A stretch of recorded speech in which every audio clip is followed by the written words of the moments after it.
Donc, est-ce qu'on le croit? Parce que cet amour immense, on l'oublie tellement souvent. Imaginez si Dieu a envoyé son Fils mourir sur la croix. Pour nous qui étions des pécheurs qui ne méritaient pas absolument rien, imaginez le reste.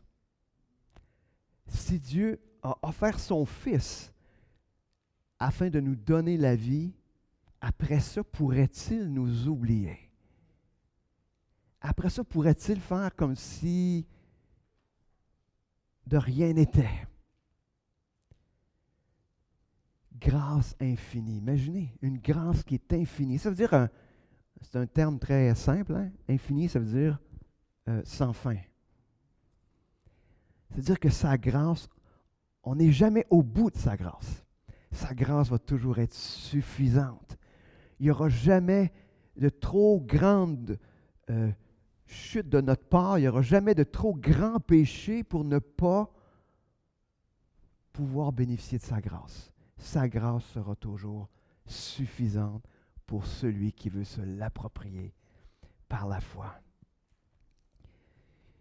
Ce matin, hein, on a chanté des chants qui nous rappelaient l'amour de Dieu. Des fois, je me dis, on devrait juste prendre plein de chants qu'on a, puis éliminer le pasteur le matin, puis juste être là à méditer à travers les messages de l'Évangile qui sont dans ces textes-là. Et on serait béni tout autant, sinon plus.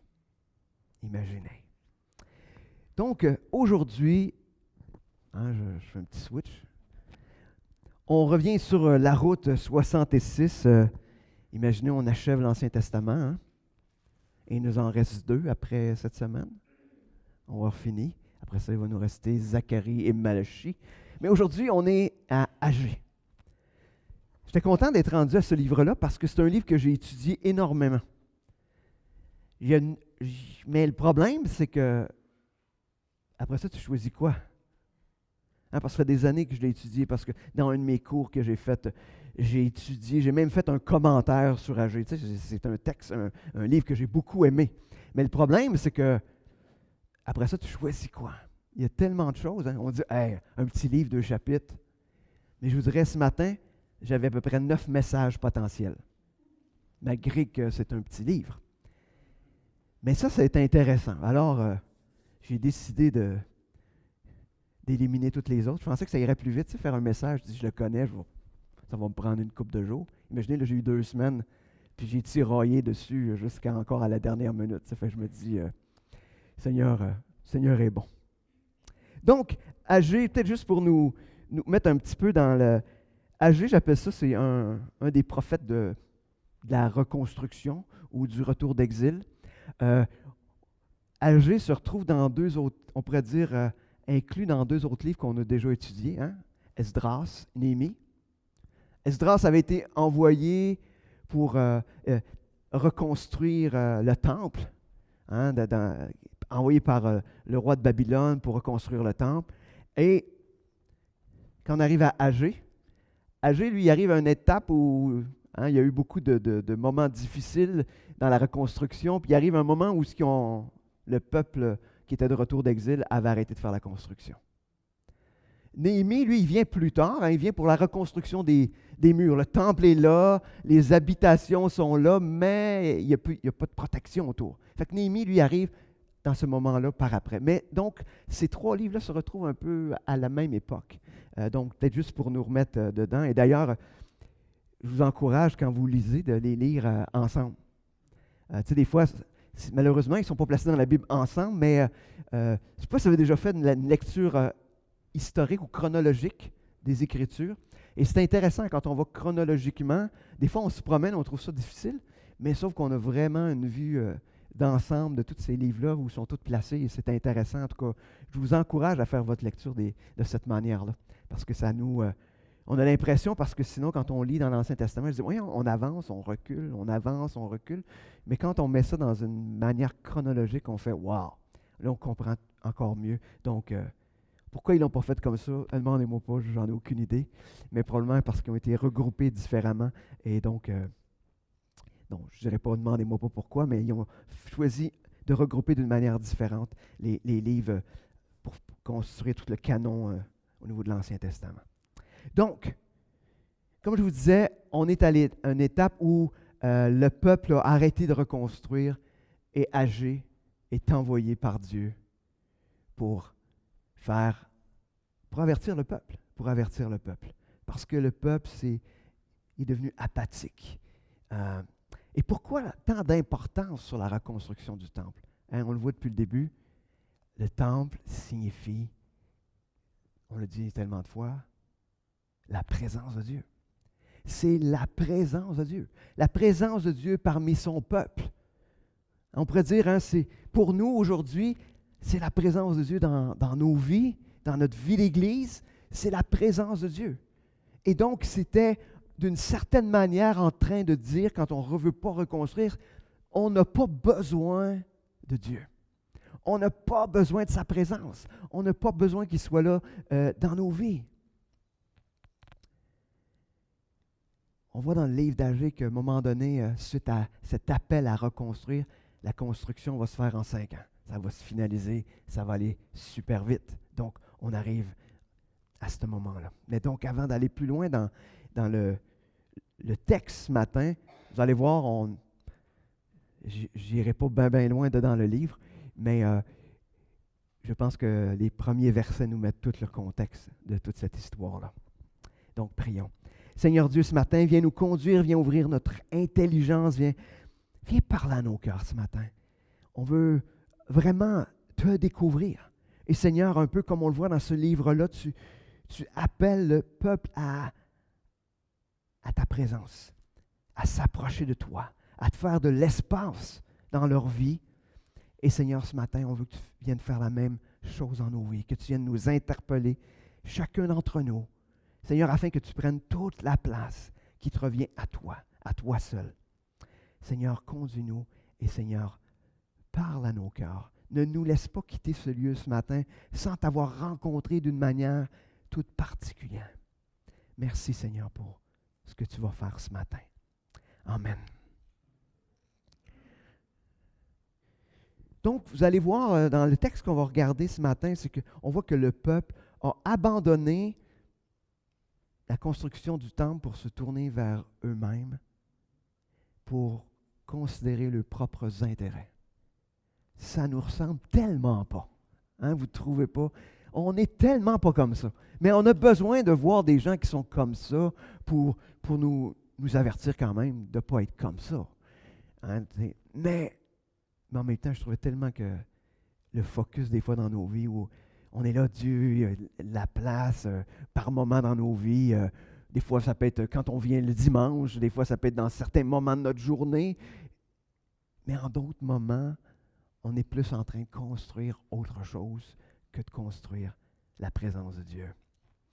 Donc, comme je vous disais, le temple qui symbolise la présence, la grandeur de Dieu sur terre.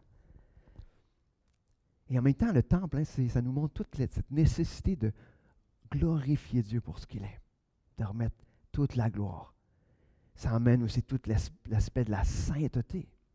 Parce que pour pouvoir entrer dans le temple, il fallait que les sacrificateurs soient sanctifiés. Mais nous, comme aujourd'hui, dans les croyants d'aujourd'hui, nous sommes tous des sacrificateurs.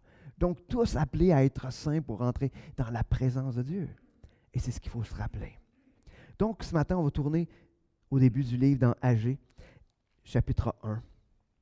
On va lire des versets 1 au verset 6. La seconde année du roi Darius, le premier jour du 6e mois, la parole de l'Éternel fut adressée par Agé, le prophète, à Zorobabel, fils de Shealtiel, gouverneur de Juda, et à Josué, fils de Josadak, le souverain sacrificateur, en ces mots. Ainsi parle l'Éternel des armées. Ce peuple dit, le temps n'est pas venu, le temps de rebâtir la maison de l'Éternel. C'est pourquoi la parole de l'Éternel leur fut adressée par Agé, le prophète, en ces mots. Est-ce le temps pour vous d'habiter vos demeures lambrisées quand cette maison est détruite? Ainsi parle maintenant l'Éternel des armées, considérez attentivement vos voies. Vous semez beaucoup et vous ne recueillez peu. Vous mangez et vous n'êtes pas rassasiés. Vous buvez et vous n'êtes pas désaltérés. Vous êtes vêtus et vous n'avez pas chaud. Le salaire de celui qui est à gage tombe dans un sac percé. Et si on continuait, ça nous dit ainsi parle l'Éternel des armées. On pourrait même aller plus loin. J'ai le goût de vous lire verset 7 aussi, qui dit ainsi parle l'Éternel des armées, considérez attentivement vos voies. Donc, il appelle le peuple vraiment à considérer ce qui se passe, ce qu'ils sont en train de vivre. Donc, c'est intéressant, même si on s'attarde peut-être plus, on va s'attarder peut-être plus aux 4 premiers versets, mais on voit vraiment un message qui est intéressant et ça nous dit que ça vient de l'Éternel des armées. Imaginez, dans le livre d'Agée, 14 fois, on entend ça. L'Éternel des armées. Ça fait référence à la toute-puissance de Dieu. Le Dieu tout-puissant, il interpelle son peuple. Ainsi parle l'Éternel des armées. C'est intéressant aussi parce que, contrairement à d'autres endroits dans les Écritures, il prend une certaine distance, Dieu, dans ce qu'il est en train de dire. Il n'est pas en train de dire « mon peuple », mais il est en train de dire « ce peuple ». C'est comme s'il est en train de dire « ce peuple-là ». Il y a comme une distance qui s'est créée. Pourquoi? Parce que je pense que Dieu est en train aussi de dire au peuple, de dire « Hey, vous avez créé cette distance-là. Vous avez pris de la distance. » Et qu'ils puissent comprendre ce que c'est en train de produire dans la réalité. De même manière, comme chrétiens aujourd'hui, tu sais, on dit, on est tous des enfants de Dieu. C'est comme si Dieu nous disait, cette personne-là, cette fille-là, ce garçon-là, cet homme-là, c'est comme s'il y a une distance. Et souvent, on s'abrite, nous autres, en se disant, « Ah, ben je suis un enfant de Dieu. Ma vie est tout croche, je ne cherche pas Dieu, mais je suis un enfant de Dieu. » Dieu, peut-être qu'il dirait, tu es un fils et tu es une fille, mais comprends qu'il y a une distance qui s'est installée dans notre relation.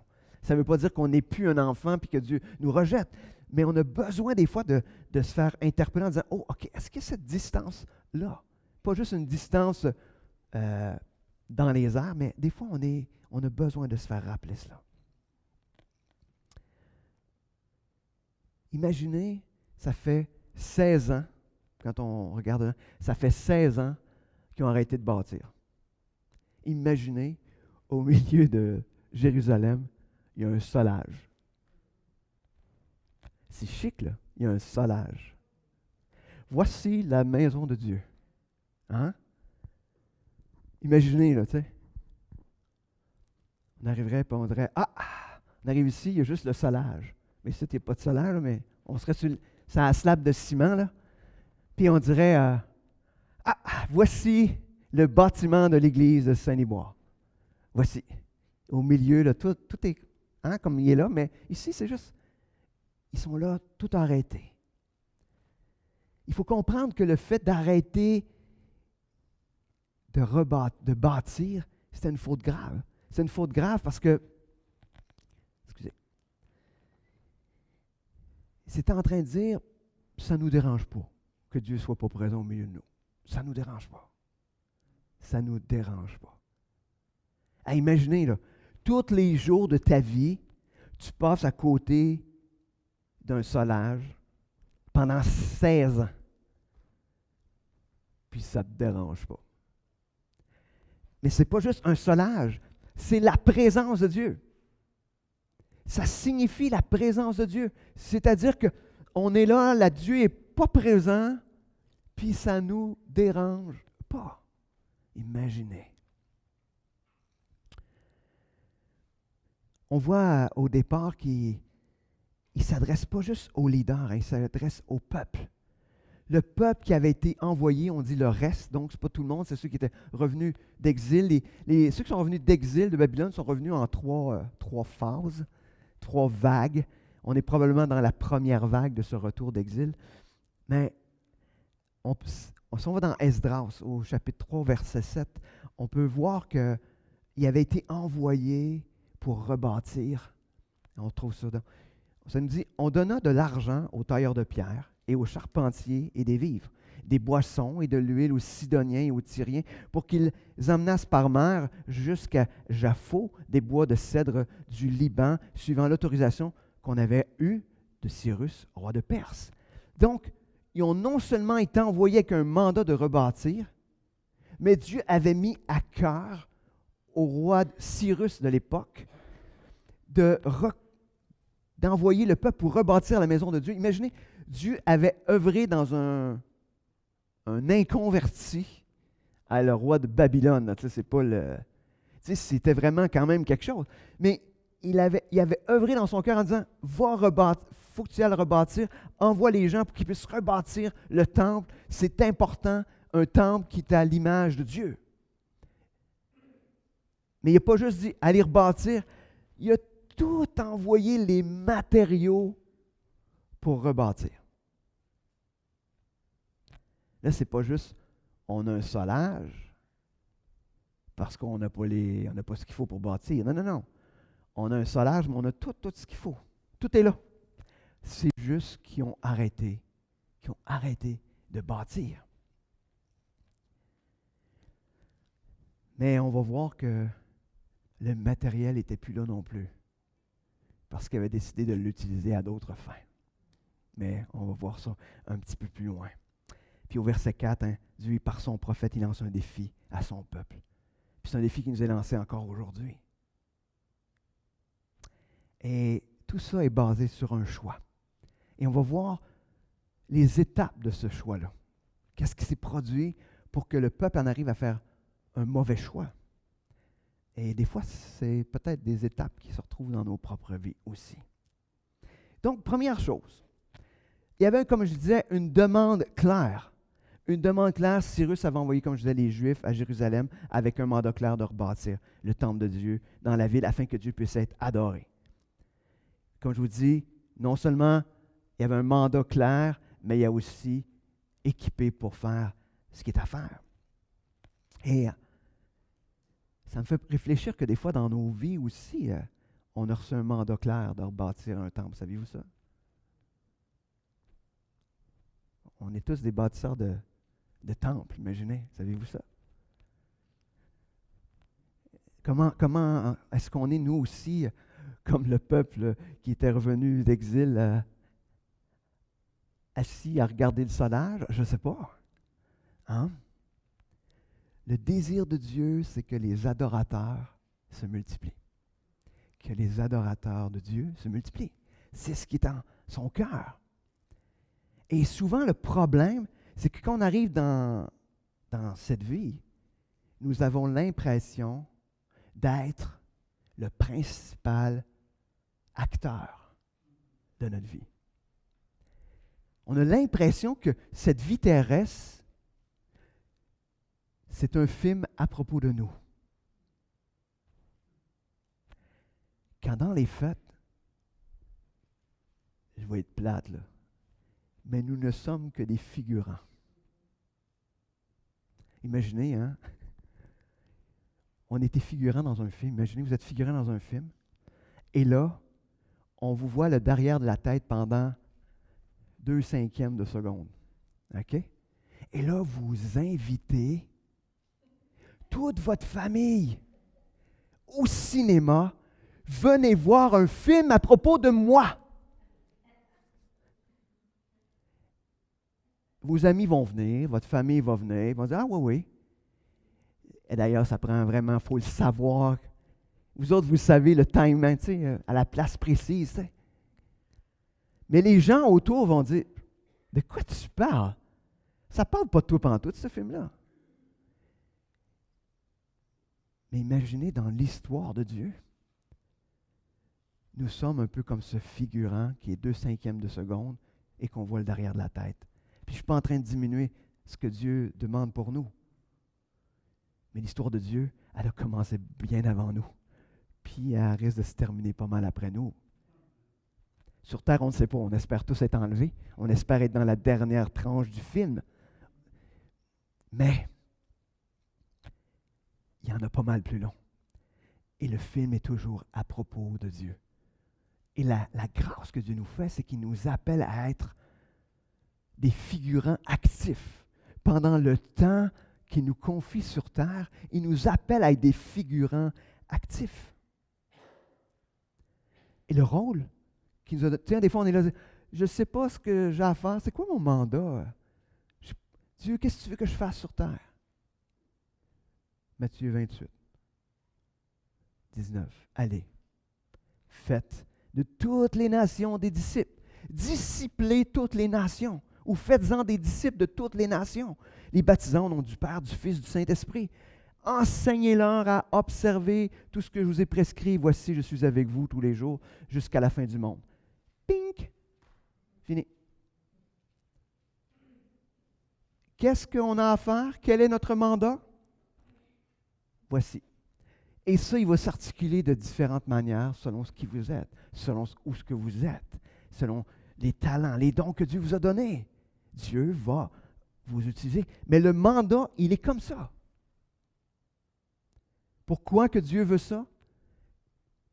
Parce qu'il fait de nous des adorateurs. Et il veut que la terre soit remplie d'adorateurs. Point. Et nous sommes des figurants très actifs dans le plan de Dieu pour le temps que nous sommes là. Est-ce que Dieu, quand il viendra nous chercher ou quand il reviendra, est-ce qu'il nous trouvera en train d'être des figurants passifs qui sont assis en train de regarder, ou il va nous trouver en train de faire exactement ce pourquoi il nous a appelés à être sur terre? Je sais, hein, quand à chaque fois qu'on nomme ça Matthieu 28, on doit l'avoir entendu des milliers de fois. Hein, si on est dans l'Église depuis assez longtemps, on se dit « Ah, c'est le grand mandat. Ouais. » Mais dans les faits, hein, c'est le dernier commandement que Dieu nous a laissé, c'est ça. Point. Imaginez. Puis on accroche là-dedans, oui, mais moi. C'est intéressant. Là-dedans, là, ça ne dit pas comment le faire. Ça dit juste quoi faire. Savez-vous pourquoi que c'est comme ça? C'est parce que vous êtes différent. Puis vous allez le faire de manière différente. Dans les occasions que Dieu va vous donner, à travers ce que vous êtes, à travers vos dons, comme je vous disais. Et le cadeau merveilleux là-dedans, parce que je disais, pour construire le temple, tantôt, il a fourni les outils. Mais là, il dit, je vais être avec vous. Et non seulement ça, mais il a dit, je vais vous envoyer un consolateur. C'est encore plus important que lui vienne, le Saint-Esprit qui est là aussi avec nous. À la fois, il nous dit, je vais être avec vous tous les jours, puis à la fois, il envoie l'Esprit qui est là, qui œuvre dans notre vie. Ça est équipé. Il ne peut pas être équipé mieux que ça. On va continuer. Qu'est-ce qui a amené dans ce choix-là? Donc, il y a une opposition. Ils ont reçu un mandat clair, il y a eu de l'opposition, puis ça n'a pas tardé. Hein. Le livre du prophète Agé il ne présente pas clairement cette opposition-là, mais si on va dans Esdras, au chapitre 4, on va voir un des éléments de l'opposition à partir du verset 1. Ça nous dit, « Les ennemis de Juda et de Benjamin apprirent que les fils de la captivité bâtissaient un temple à l'Éternel, le Dieu d'Israël. Ils vinrent auprès de Zorobabel et des chefs de famille et leur dirent, « Nous bâtirons avec vous, car comme vous, nous invoquons votre Dieu et nous lui offrons des sacrifices depuis le temps d'Essaradon, roi d'Assyrie, qui nous a fait monter ici. » Mais Zorobabel, Josué et les autres chefs des familles d'Israël leur répondirent, « Ce n'est pas à vous et à nous de bâtir la maison de notre Dieu. Nous la bâtirons nous seuls à l'Éternel, le Dieu d'Israël, comme nous l'a ordonné le roi Cyrus, roi de Perse. » Alors les gens du pays découragèrent le peuple de Juda et l'intimidèrent pour l'empêcher de bâtir. Et ils gagnèrent à prix d'argent des conseillers pour faire échouer son entreprise. Il en fut ainsi pendant toute la vie de Cyrus, roi de Perse, et jusqu'au règne de Darius, roi de Perse. Et quand on lit dans le livre d'Esdras, on voit que c'est tout long comme ça, cette espèce d'embûche. Mais comme on peut voir, c'est que l'opposition crée du découragement. Est-ce que ça a cet effet-là dans vos vies? L'opposition crée du découragement? Mais je ne sais pas si vous savez, mais c'est ça le but de l'opposition. C'est de créer du découragement. Puis, comme enfant de Dieu, quand on est appelé à bâtir, est-ce qu'il va en avoir des situations d'opposition? Et que oui. Si vous ne vivez pas de situation d'opposition, c'est que vous n'êtes pas en train de bâtir. Parce que quand on est en train de bâtir, l'opposition vient. Pourquoi? Parce que quelqu'un qui n'est pas content, qui s'appelle le diable, qui ne veut pas qu'on soit en train de bâtir. Donc, il y a du découragement. Parce que des fois, c'est long. Des fois, on ne voit pas les résultats de nos prières. Des fois, on investit dans la vie de quelqu'un, puis quelqu'un quitte. Il y a toutes sortes de moments où il y a une certaine opposition. Ou même, des fois, dans notre... ça se passe même dans l'Église, l'opposition. C'est comme, attends, tu vas voir. Tu vas voir. Tu sais, on ne dit pas clairement à quelqu'un, attends, tu vas voir, tu vas te calmer comme nous autres. Mais en même temps, des fois, intérieurement, on pense un petit peu. On va dire, tu veux l'énerver, là. Fait que bien ça. Tu vas voir. Il va voir que ce n'est pas de même. Mais je vous dirais, c'est quand on est comme ça, quand on pense de même, nous sommes un instrument dans les mains de l'ennemi. Hey, qu'on soit tous des fous là, pour Dieu, il n'y a aucun problème. Hein? Il n'y a pas de problème. Là, je dis ça en ligne en plus. Il n'y a pas, c'est pas un problème. Nous sommes appelés, imaginez, par quelqu'un qui a posé le geste le plus fou en nous aimant, imaginez. Fait que nous autres, ça crée un peu de folie dans notre manière d'être.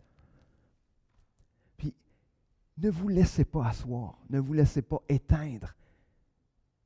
Ne vous contentez pas de voir, OK, ben c'est pas pire. Hein, c'est le fun à Saint-Boire, une belle petite église. C'est tranquille, c'est cool. Mais, sont où les nouveaux qui viennent de connaître Christ? Ils sont où? Il y en a quelques-uns, mais pas beaucoup. Mais ils sont où? On ne devrait pas se contenter d'avoir un beau solage. On devrait se contenter quand la bâtisse sera bien plus grande que ce qu'on peut imaginer. Wow! Donc, l'opposition vient tout le temps. Donc, nous sommes tous appelés, on a toutes nos cartes de compétences pour être des bâtisseurs. Savez-vous pourquoi? Parce que vous êtes sauvés. Si vous êtes sauvés, vous avez vos cartes de compétences. Pourquoi? Parce que c'est pour vous autres qui sauvez. C'est Christ à travers vous, l'action de son esprit à travers vous, qui fait toute l'œuvre. Donc, Dieu vous a placé un peu partout. Chacun, vous avez des impacts dans la vie de personnes que moi, je ne peux pas avoir d'impact, et moi, j'ai des impacts dans la vie de certaines personnes que vous ne pouvez pas avoir d'impact. Pas parce que vous n'êtes pas bon, puis pas parce que je ne suis pas bon. Ça n'a rien à voir. Dieu nous a fait différemment pour qu'on ait un impact différent, parce que Dieu aime les gens différents. Il ne veut pas juste sauver une tranche de la société, il veut sauver des gens différents.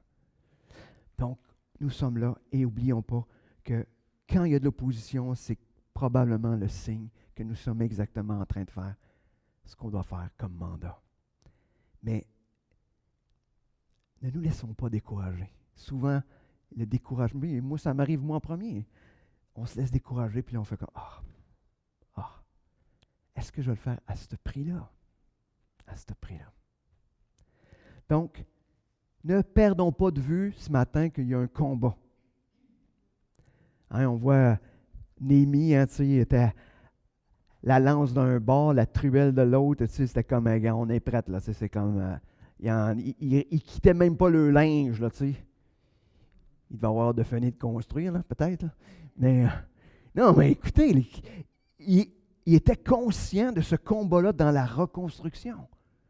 De même manière, je crois que nous devons être conscients, pas juste intellectuellement, mais convaincus que ça va brasser. Et des fois, il arrive des choses qui n'ont pas nécessairement rapport avec le fait qu'on annonce l'Évangile, mais qui vient nous tuer, j'appelle, parce que ça siphonne notre énergie, ça siphonne tout, et ça nous éteint d'une manière différente. L'opposition, des fois, vient où ce qu'on ne s'y attend pas. De manière générale, c'est souvent ça. Donc, est-ce que j'ai pas d'opposition parce que je me suis assis puis que j'ai arrêté de bâtir? Est-ce que nous nous sommes arrêtés de construire ce temple? Mais construire ce temple, c'est de prêcher l'Évangile, d'annoncer l'Évangile, d'être des témoins vivants par tout ce que Dieu nous place. C'est intéressant. Donc, l'opposition, mais suite à l'opposition, qu'est-ce qui arrive? Une justification. Hein? Ils ont reçu un mandat clair, puis il y a de l'opposition, bon, on sait que ça vient là, mais on voit que le peuple de Dieu a fait un choix à partir de ces informations-là. C'est-à-dire, j'ai un mandat clair, j'ai de l'opposition, donc, verset 4, il dit, le temps n'est pas venu, le temps de rebâtir la maison de l'Éternel. Wow! Je veux nous encourager ce matin à faire des meilleurs choix que ça. C'est le schéma naturel. Oui, Seigneur, tu veux que je fasse ça, mais il y a beaucoup d'opposition. Fait que Seigneur, c'est probablement pas le bon temps. C'est pas le bon timing. On va attendre un peu. C'était le bon timing avant, ce sera peut-être le bon timing dans le futur. C'est le bon timing en Asie. C'est le bon timing en Amérique du Sud. C'est le bon timing, mais ce n'est pas le bon timing. Ce n'est pas le temps de rebâtir la maison de Dieu. Ce n'est pas le bon temps d'être de ces témoins vivants. Imaginez, le peuple s'était construit toute une pensée qui justifiait leur passivité, qui justifiait leur désir très égoïste. Dans les faits, ils étaient en train de se bâtir une belle petite vie confortable, de belles maisons, en apparence, au regard de ceux de l'extérieur, tout allait bien. Belle demeure, le commerce était probablement rétabli avec ceux d'alentour, mais un problème majeur aux yeux de Dieu, ils sont occupés à faire autre chose que ce qui était prévu. Est-ce que nous sommes occupés à faire autre chose que ce qui est prévu? Je ne jugerai pas personne, je vais me mettre à la même place que c'est. Est-ce que je suis occupé? Et est-ce que je passe plus de temps à justifier intérieurement ma passivité ou mon inaction? Ah ouais, mais c'est pas, je fais pas ça parce que. On est bon, là. On pourrait écrire des livres de justification. Hein? Je pourrais en écrire un premier tome, moi tout seul. Je vous laisse les autres tomes si vous voulez. Mais on est capable d'écrire des tomes de justification parce qu'on s'est laissé détourner. Hein? Est-ce qu'on est en train de dire, les gens, ils ne veulent pas entendre parler de l'Évangile. Les gens ne veulent pas entendre parler de Dieu. Ça ne donne rien. Hein? On est peut-être à une époque au Québec où Dieu a décidé de ne pas sauver. Qu'est-ce que vous en pensez? Ça vous tente-tu de penser de même? Moi, ça m'écoeure. Ça m'écoeure de penser à ça. Dieu n'aurait pas de désir de sauver les Québécois en 2021? Non. Désolé. Je ne peux pas acheter ça. C'est pas mon Dieu, ça. Je ne peux pas acheter ça. Je ne peux pas acheter ça. Est-ce que ça va être facile? Il n'a jamais dit que ce serait facile. Mais je ne peux pas acheter cette idée qu'au Québec, on va être... je pense qu'on est rendu à 0,8% de chrétiens évangéliques. Wow! Je me souviens, avant, on disait, moi je viens de Grande-Bay, à Grande-Bay, on disait, hey, 3% de chrétiens évangéliques. Wow! Hey, c'est comme, hey, on n'est pas dans le Bible Belt, là, hein? Tu sais, on n'est pas là-dedans pendant tout, là. 3%. Je ne sais pas si vous savez, là, mais c'est quand même pas énorme, là. On commencera à s'énerver quand on sera rendu à 75 %. Hein? On appelle ça l'immunité collective. Hein? Quand on aura l'immunité évangélique collective, on commencera à être... et même là, il ne faudrait pas s'arrêter. Donc, un bon test, savoir si nous sommes en train de s'établir. C'est de quoi vous parlez le plus. Si je vous rencontre, de quoi vous allez me parler le plus. Si je vous rencontre, moi, je vais vous parler de quoi le plus. Puis, si vous ne savez pas, demandez à la personne la plus proche de vous. Hein? Elle va vous dire de quoi vous parlez le plus. C'est clair. Puis là, on va dire, ouais, mais, oui, je sais. Oh, mais tu sais, je travaille, c'est important mon travail. Oui, je sais. Telle chose, c'est important, tu sais, ma famille, c'est important. Oui, c'est vrai, tout est vrai. C'est tout vrai. Mais est-ce qu'on est en train de s'établir ou si on est en train de bâtir? L'autre élément, c'est d'avoir décidé d'arrêter. Ils sont allés un petit peu plus loin. Ils ont fait un détournement. Il y a deux choix possibles dans les faits. C'est soit qu'on obéit, ou soit qu'on justifie notre désobéissance. C'est pas le fun de dire de même, là, mais c'est un ou l'autre. Puis si on opte pour la justification, ben ça va nous conduire d'une manière incroyable ou inévitable à détourner ce qui ne nous appartient pas. Imaginez, le peuple avait reçu en abondance tout ce qui était nécessaire à la reconstruction, à la construction du temple. Mais au lieu de terminer ce qu'il y avait à faire, ils ont décidé de prendre le bois précieux et ils ont embelli leur demeure. Vos demeures lambrisées. Ils ont tout pris le bois précieux, là, puis ils ont tout fait des beaux murs, des beaux plafonds. C'était tout noir. Mais dans les faits, c'était pour la construction du temple de Dieu. Imaginez, à l'époque, quand tu étais rendu à mettre du lambris, c'est pas rien à voir avec le petit lambris cheap qu'on met sur le mur en pain, là, ça ne passe pas ça, là, ou en MDF. Non, des bois précieux. Là. Quand tu étais rendu à cette étape-là, là, c'est parce que tu étais rendu. Là. Si tu n'as plus rien à faire, là, c'est comme tu es rendu à mettre du chic. Là. Ils avaient détourné ce qui ne leur appartenait pas. Imaginez, la présence de Dieu dans la ville était symbolisée par un solage. Puis tout autour, des belles maisons. d'1,5 million, 2,5 millions. Tu sais, des belles maisons autour. Vous comprenez, là, tu sais? Des belles maisons. Puis le temple, un solage. Puis ça ne dérange personne.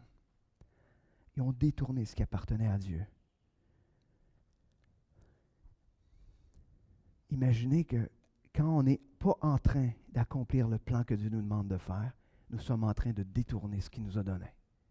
Dieu vous a équipé, vous a donné des dons, des talents. Il vous a donné plein de capacités. Hein, parce que moi, je crois que les dons ou les habiletés qu'on a, c'est un don aussi qui est spirituel. Des fois, on sépare le spirituel. Non, parce que ça vient tout de Dieu. C'est Dieu qui nous donne ces habiletés-là. Fait qu'à chaque fois qu'on est en train de faire autre chose que de mettre ce qu'on a reçu au service de Dieu. Puis là, je ne dis pas qu'il faut arrêter de tout faire, c'est pas ce que je suis en train de dire. Mais quand on est juste en train de focusser sur bâtir ou s'installer, on est en train de détourner tout ce qu'on a reçu de Dieu pour notre propre intérêt. Imaginez, c'est quoi qu'on a reçu? Santé physique, la compassion, l'abondance matérielle. Mettez-en plein d'affaires. Des dons de toutes sortes.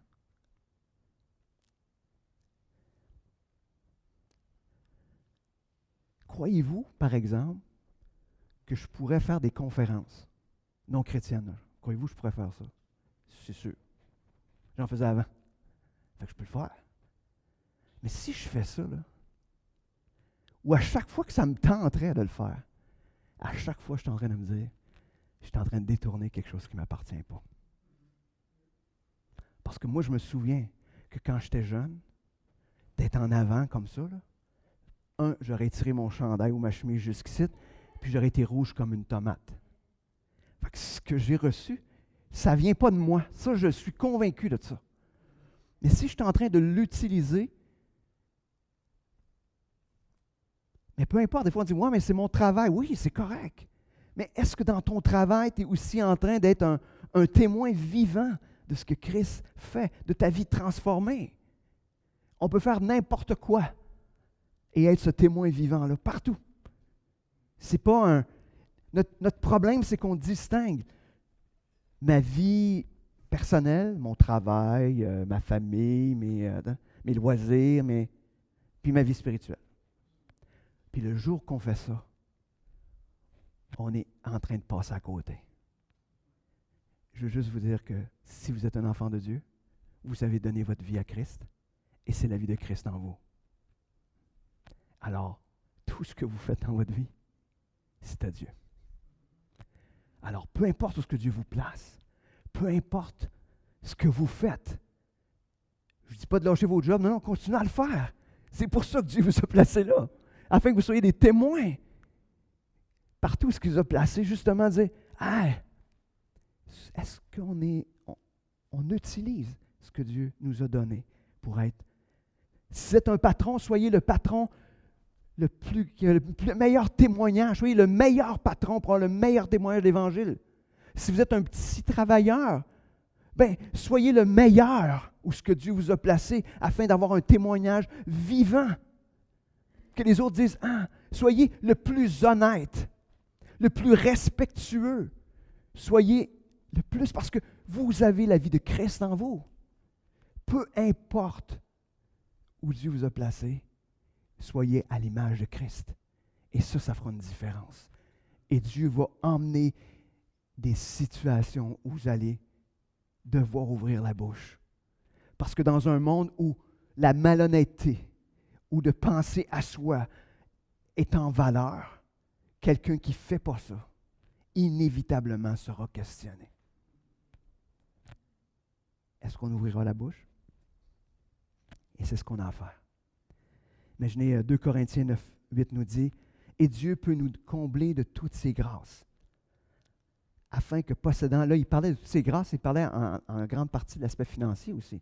Mais il dit, « Afin que possédant toujours en toutes choses de quoi satisfaire à tous vos besoins, vous ayez encore en abondance pour toute bonne œuvre. » Ce que ça veut dire que ce que Dieu vous donne, pas juste sur le plan financier, mais dans tous les aspects de votre vie, vous allez en avoir en masse pour vos affaires, puis en masse pour être riche en bénédictions autour de vous. Est-ce qu'on le croit? Est-ce qu'on le croit?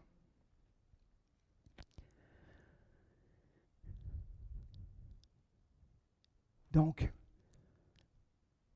en terminant, à la fin, quand on arrive dans versets 5, 6 et 7, comme je disais, Dieu nous appelle à reconsidérer nos choix. Parce qu'au partir du verset 5, il dit, « Ainsi parle maintenant l'Éternel des armées. Considérez attentivement vos voies. Vous semez beaucoup, vous recueillez peu. Vous mangez, vous n'êtes pas rassasiés. Vous buvez, vous n'êtes pas désaltérés. Vous êtes vêtus et vous n'avez pas chaud.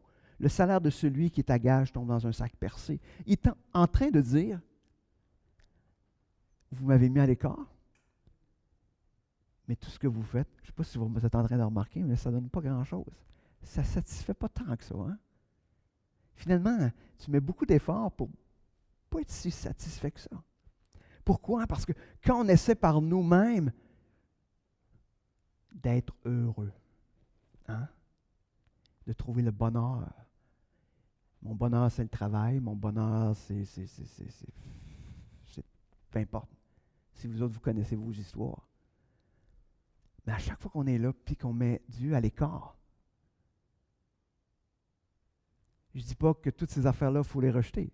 Mais quand on met Dieu à l'écart ou en deuxième plan, les choses ne satisfont pas. On est là pour dire, non, ça ne marche pas. Ce n'est pas satisfaisant. Il manque quelque chose. Est-ce qu'on est... Parce que dans les faits, il était en train de se priver de la bénédiction, de la présence de Dieu. Est-ce que nous aussi, parce qu'on reprend notre place, ou non, parce qu'on reprend la place qu'on avait laissée à Dieu. Ça va être mieux de même. Avant, on était sur le trône de nos vies, hein? On contrôlait toutes choses. Mais le jour qu'on est venu à Christ, on a dit, c'est parfait, Seigneur, tu prends le contrôle. Hein? C'est pour ça qu'on dit, comme le Seigneur est sauveur. Seigneur, ça veut dire que c'est lui qui lead. Mais à chaque fois qu'on reprend le siège, ou qu'on veut, parce que dans les faits, Dieu ne nous laisse pas trop, hein, ou qu'on a l'impression qu'on a repris le siège du contrôle de nos vies, on se prive des bénédictions. Des bénédictions que Dieu a pour nous. Donc, Dieu nous donne un mandat. C'est clair qu'il va y avoir de l'opposition. Il faut faire attention hein, d'être vigilant pour ne pas se laisser vaincre et décourager par cette opposition-là. Puis quand on commence à justifier notre inaction face au mandat qui nous a été confié, il doit y avoir des petites lumières qui commencent à flasher dans le tableau de bord. Disant, oups, ça se peut-tu que je passe à côté? Je suis en train de passer à côté. N'oublions pas qu'une fois qu'on est tombé dans la justification, ça devient facile de détourner. Faisons juste des fois écouter comment j'appelle ça, nos discours intérieurs de « je ne suis pas allé parce que… » Moi, des fois, je m'écoute parce que moi, je me parle beaucoup. Je suis plutôt un très mauvais conseiller à moi-même, mais je me parle quand même. Mais, puis là, je me dis, c'est quoi tu étais en train, là? C'est comme je suis en train de prendre pour essayer de justifier ou d'expliquer la raison du pourquoi je ne le fais pas.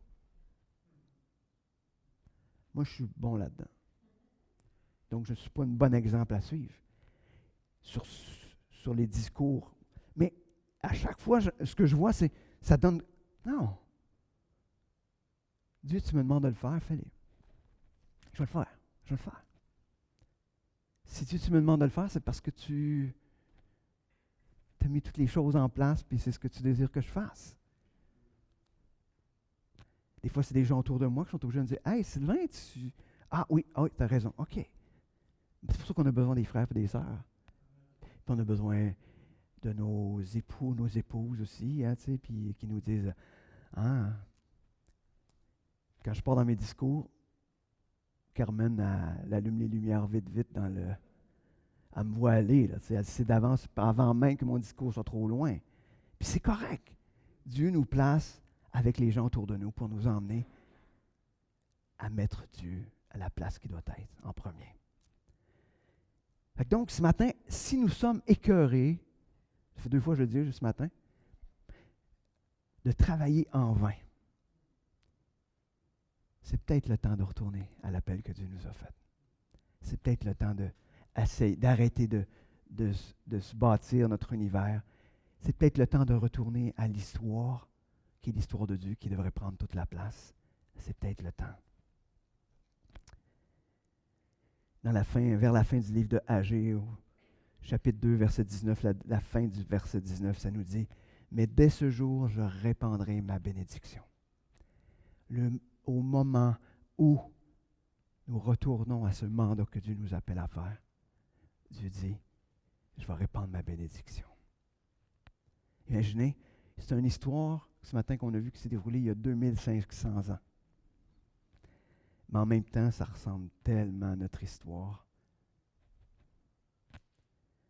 Alors Dieu nous appelle à se lever pour bâtir. Est-ce qu'on est prêt à faire le bon choix?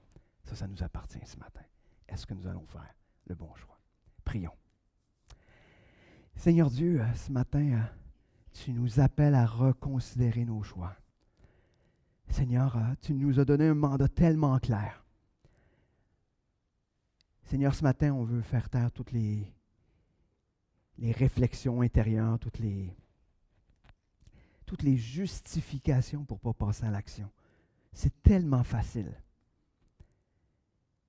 Seigneur, on ne veut plus de ça. Seigneur, ce matin, on veut entendre ce que tu nous appelles à faire, à bâtir ta présence.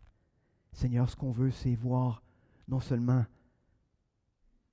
l'Église de Saint-Liboire remplie de gens qui vont te rencontrer dans les prochains jours, prochaines heures, prochains mois, prochaines années.